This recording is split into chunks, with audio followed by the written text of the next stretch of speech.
Hi everyone, welcome back to our channel.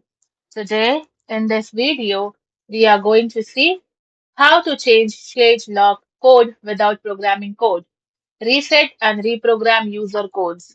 To change a Schlage lock code without knowing the six-digit programming code, you must perform a factory reset. This restores the lock to its default settings and allows you to use the original factory codes to program new pins.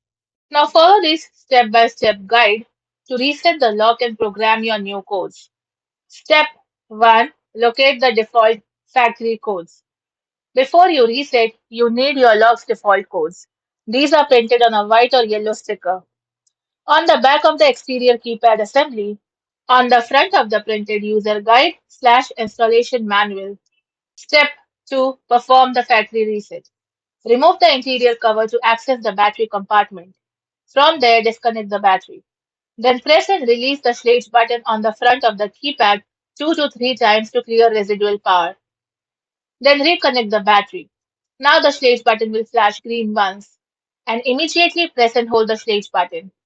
Then continue holding it until the indicator light turns green and lock emits a long beep.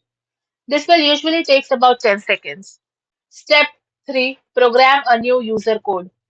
First, enter the six-digit default programming code, then wait for the Schlage button to light up orange and beep 3 times. Then press the Schlage button and press 1. This tells the lock you are adding a new code. Then enter your new 4-digit user code.